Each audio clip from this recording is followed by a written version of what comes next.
درود شریف وایه خدای وبخښه. اللهم صل علی محمد وعلى آل محمد كما صليت على إبراهيم وعلى آل إبراهيم إنك حميد مجيد. اللهم بارك على محمد وعلى آل محمد كما باركت على إبراهيم وعلى آل إبراهيم إنك حميد مجيد. درود عزتمند څه شی دی؟ علماء لیکلي دي د درود نسبت چې کله الله ته وشي چې الله وایي زه په خپل بنده باندې درود ویم نو د دې نه مراد رحمتي، یعنی زه په د خپلو بندګانو باندې رحمت لیږم. او چې کله د درود نسبت فرشتو ته وشي چې زما فرشتې په دې بندګانو باندې درود وای، په پیغمبر علیه السلام درود وای، نو بیا ته مراد دعاوي. فرشتې څه کوي؟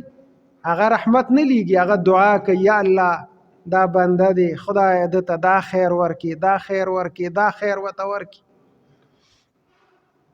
نو فرشتې دعاګانې کوي، د هغوی رحمت نه مراد دعا ده چې دعاګانې کوي. نو الله پاک د خپلو بندګانو ته وایي ای زما بندګانو چې زه په د خپل بنده رحمت لیږم،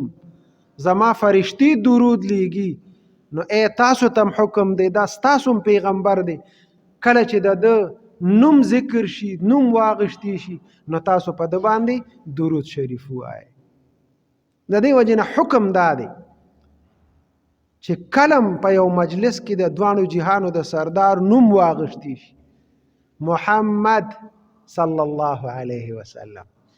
یا نبی الله صلی الله علیه وسلم، یا رسول الله، صرف محمد نه که رسول الله واغشتی شو، نبی الله واغشتی شو، نو په دې ټولو باندې درود لوستل دا واجب دي، چې چا ونه وي دی ګناهګار دی. او تاسو به د رمضان میاشت کې یو حدیث د علماو نه اورئ چې پیغمبر علیه الصلاة والسلام منبر ته خطه او 3 ځلې آمین وي، نو حضرت جبریل بد دعا کوي او پیغمبر علیه السلام په آمین ویل دی. او 3 خبرو کې هغه کې یو چې دی نو هغه دا درود شریف دی چې په یو مجلس کې په دوانو جهانو سردار نوم واغشتي شي او څوک په درود نه وای، جبرئیل امین و تخیری کړی دی، وی الله دې هلاک کی، او پیغمبر علیه الصلاة والسلام په آمین ویل دي. غرض دا د درود شریف ویل دا واجب دی چې مونږ ووایو. عزتمندو غټ فضایل دي. پیغمبر علیه الصلاة والسلام حدیث دی وای چې څوک پر ورځ کې په ما باندې 100 پیری درود شریف وای، وی الله پاک په د 100 حاجتونه پوره کړي. او بل روایت کې راغلی دی وای څوک چې 80 پیری درود شریف وای، دا دوه روایت راغلي، 100 پیری دروازي او یا 80 پیری څوک درود شریف په پیغمبر علیه السلام وای، وی الله پاک په د 100 حاجتونه پوره کړي. او په هغه 100 حاجتونو کې او یا حاجتونه د دې د آخرت او 10 چې دی نو هغه د دې دنیا.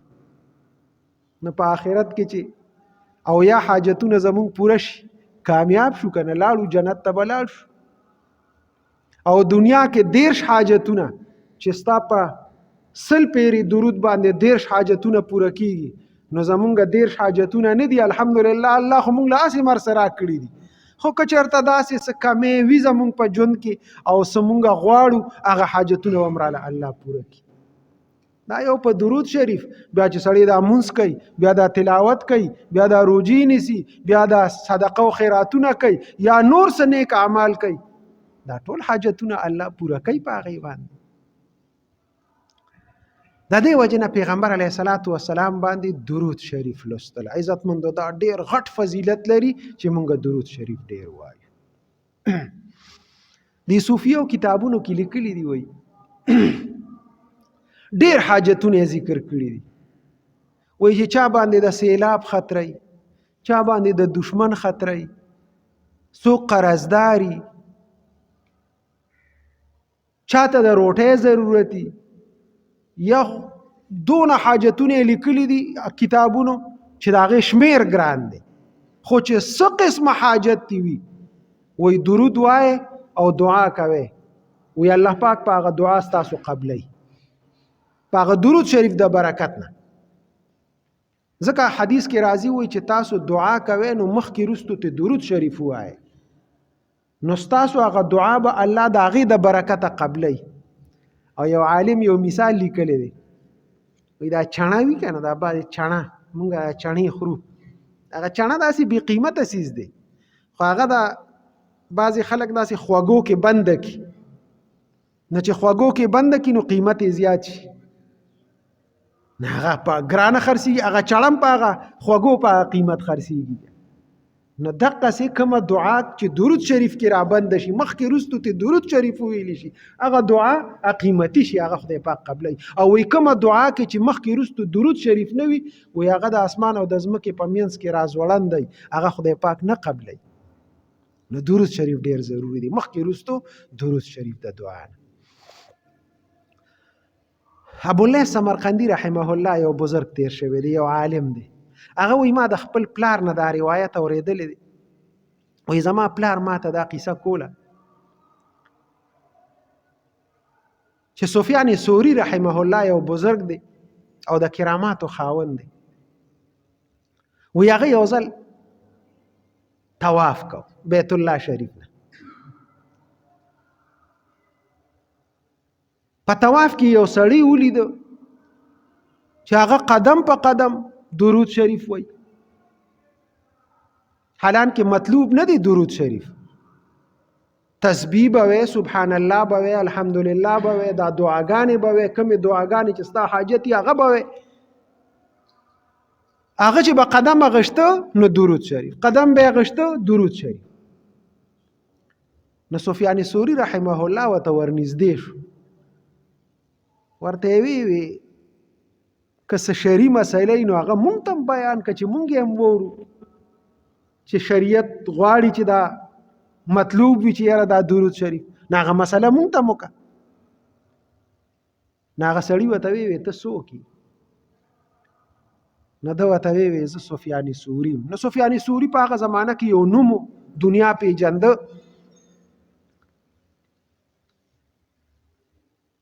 ویزه چې ته سفیان ثوری نو ته بیا خاص سړی نو دا زما یو راز و ما دا راز چاته نه ښکاره کوم خو اوس یې تا ته ښکاره کوم ځکه چې ته خاص سړی نو تا ته دا خبره کوم. دا درود شریف زه ځکه وایم چې یو ځل زه خپل پلار سره ما دلته حج کوم حج له راغلی وم نو زما والد صاحب بیمار شو او ډیر زیات بیمار شو یو شپه زه د هغه سر ته ناست وم او ډېر زیات بس اخري وخت و وایي ما د هغه سر راواغږ غېږ کې مې کېښود وایي هغه زما په غېږ کې ساه ورکړه وفات شو. وایي ما د هغه سر کېښود داسې و په ځمکه باندې بس وفات شو څادر مې پرې واچو خو چې ما څادر اچو نو د هغه مخ ساه ختو سره تک تور شو نو وایي زه داسې خفه شوم ما چې زما دا پلار خو حج له راغلی دی مسافر دی د خدای په لار کې دی او دا مخ یې تور شو دا خو نه شوه زما دا پلار که اوس څوک ګوري نو زه به ډېر ملامته ورته ښکارېږم. خیر ما د پلار په مخ باندې وی څادر واچو ناست وم لږ ساعت او په دې غم کې یم چې یاره دا څو شو یو خو راته پلار وفات شو بل مخ یې تور شو خلک چې ګوري دا مخ یې ولې تور شوی ملامته کېږم به وایي دې پریشانۍ کې زه ومه او وایي ما له خوب راغی زه وده شو وایي خوب وینمه په خوب کې یو سړی را روان دی سپینې جامې اغوستې دي وایي داسې سپینې جامې چرته ما په زندګۍ کې نه وي لیدې او وایي دې مخ یې داسې یو چمک و او داسې خشته سړی ما په مخ د ځمکه چته نه ولیدې وایي ما ته رانږدې شو وی چې کله هغه رانږدې شو وایي د هغه نه چې کومې خوشبویۍ تلې وایي داسې خوشبویي چې ته ما زندګۍ کې نه وه بوی کړې وایي چې راغی وایي زما د دې پلار د دې مخ نه دا څادر لرګ او وایي زما د پلار په مخ باندې داسې لاس راکخ مخ یې وله مسک وایي مخ یې تک سپین شو او وایي دوباره یې پې څادر ور واچو او روان شو وای ما ورپسې ورمنډه کړې لمن نه مې رونیوه چې یا حضرت ته څوک یې؟ تا خو په مسافرۍ کې زما د پلار سره ډېره نیکي وکړه، زه دې د شرم نه بچ کړم، دې دې د محشر د شرم نه بچ کړ. دا که د دې په دې تور مخ دې محشر ته تللی وي نو دی خو به ډېر تاواني و خساره کې به دا دې را سره ډېر لوی احسان وکړ، ته یې څوک؟ نو هغه راته وایي چې ولې ته ما نه پېژنې؟ وي ما ورته وایي چې نه، زه چې چا باندې قرآن نازل شوی دی زه هغه پیغمبر یم جناب محمد رسول الله صلی الله علیه وسلم. نو ما ورته وایي چې دا زما پلار سره خو تا ډېره غټه نیکي وکړه، نو د څه داسې عمل کړی دی چې تا ورسره دومره نیکي وکړه؟ وایي ستا پلار نه یقیني کمی بېشی به شوي او جون کې د انسان نه کېږي، د مخ د تورېدو قابل و چې مخې تور شوی وي، خو دا ستا پلار چې و ده به په ما باندې درود شریف ډېر زیات لوسته. نو ما وی چې ټول عمر یې را باندې درود شریف لوستی دی، راشه چې اوس یې په دې اخره کې زه په کار راشم. نو ما وی چې دا مخ یې مسح کړم چې دا مخ یې سپین شي. نو مخ مې وله سپین کړ. دا د په ما باندې درود شریف ډېر زیات ویلی دی په زندګۍ کې، ځکه مې د سره دا احسان او ښېګړه وکړه. عزتمندو درود شریف ویل دا د دنیا او د آخرت کامیابی ده. علماء لیکلي دي وایي کم حاجت چې دی وي، کم حاجت چې دی وي درود شریف وایه، د خدای نه سوال کوه، الله به ستا هغه دعا قبلوي. او زمونږ په شان خلک مونږ خو ډېر حاجتمند یو، یقیني خبره ده چې د آخر زماني مسلمانان یو، زمونږ چې څومره حاجتونه دي دومره د بل چا نشته، مونږ ډېر حاجتمند یو. مونږ له پکار چې زیات درود شریف ووایو. او درود شریف تاسو به لیدي دي کتابونو کې به هم تاسو لیدي، د علماو نه به مو اورېدلي مختلف درود شریفونه راځي، دا تنجینا دی او دا فلان کې دی او دا فلان کې درود شریف دی او دا فلان کې دی. خو علماو لیکلي دي وایي د ټولو نه بهتر درود شریف چې دی هغه د مانځه دا درود شریف دی، ځکه چې الله مونږ ته مانځه کې دغه درود شریف ښودلی دی، پیغمبر علیه السلام مانځه کې مونږ ته دغه درود شریف ښودلی چې یو فرض عمل دی. نو چې یو فرض عمل کې راته ښودلی دی نو د دې نه بهتر درود بل نشته. نو بس دا بهتر درود دی، دا نور درودونه که چاله نه ورځي او یقیني هغه ګران هم دي. آسان درود دی مونږ ټولو له راځي او د ټولو نه بهتر درود دی درود ابراهیمي. نو پکار ده چې مونږ د دې ذکر ډېر کوو او د ذکر دپاره او داس هم شرط نه دی. دا بعضې خلک وایي یاره دا درود شریف پر روانه باندې نه وایو، پر روانه وایي نه دی ښه چې څوک رواني نو وایي مې وایه. که ناست دی که ولاړ دی که ملاست دی دا اذکار دي دا کولی شي. چې د قرآن تلاوت کولی شي نو درود شریف د قرآن نه بهتر ذکر بل نشته، بهترین ذکر قرآن دی. نو چې قرآن په روانه په ولاړه ویلی شي، په ملاست هم ویلی شي، نو درود شریف هم ویلی شي. نه دا نه چې په روانه نه شي ویلی. بل دا ده چې بې اودسه هم ویلی شي، که اودس دي ني لکه قرآن مجید که یو سړی په یادو باندې تلاوت کوي نو که اودس یې ني نو اومې تلاوت کولی شي. نو دغسې درود شریف هم که سړی بې اودسه وایي یا دا څومره اذکار چې دي که اودس یې نه وي هم چې دی نو ویلی شي، څه منیت یې نشته. نو درود شریف سړی هر وخت ویلی شي، آسان ذکر دی. پکار ده چې مونږه ورځ کې خامخه دا 100 ځله درود شریف دا خپله وظیفه وګرځو. او تاسو چې د صوفیو له لاړ شئ او دا وظایف دې اخلئ نو هغوی چې کوم اذکار درکوي نو هغې کې به خامخا دله د درود شریف ذکر درکوي او هغه به درته وایي چې 100 پیرې دروازې وایه یا 300 پیرې چې څوک ډېر وظایف وکي نو هغه ته وایي زه 300 پیرې یې وایه. خو 100 پیرې چې څوک هم دروازې درود شریف وایي الله به 100 حاجتونه پوره کړي او یا د هغې دنیا او دېر د دې دنیا دا به وله الله پوره کړي. الله دې موږ ټولو له د عمل کولو توفیق راکړي. دا یو 2-3 مسایل دي چا تپوس کړی دی. وایي د کوم سړي چې 2 ماشومان وفات شي د قیامت په ورځ به وله هغه سفارش کوي که به نه کوي. عزتمندو د حضرت عایشې رضی الله تعالی عنها یو حدیث دی، دا بیبیانې به راتلي او د حضرت عایشې نه به یې تپوسونه کول رضی الله تعالی عنها نو حضرت عائشه رضی الله تعالی عنها به بیا د پیغمبر علی السلام نه تاسو که چې یا رسول الله دا مسله څنګه د چې زاغه زنانه او ته وې نو زنانه به ته تاسو کړي نو حضرت عائشه د پیغمبر علی السلام نه تاسو کوي یا رسول الله او یو ځل پیغمبر علی السلام دغه مجلس کې دا ذکر وکړي چې د چا درې بچي د ماشوموالي کې چې بلوغت ته نوی رسیدلې وفات شي الله پاک په دې مور او پلار مغفرت دا غدریو بچو د وجه نه وکي الله به وبخي ایمان ورسره شرط دی چې مؤمن وي چې کافر نه وي کافر ته هیڅوک فایده نشي رسولی مسلمان ته بچیم فایده رسي یار دوست هم ورته شفاعت کولی شي علما شهدا حافظان ارسو کولی شي خو کافر د پاره اس رعایت نشته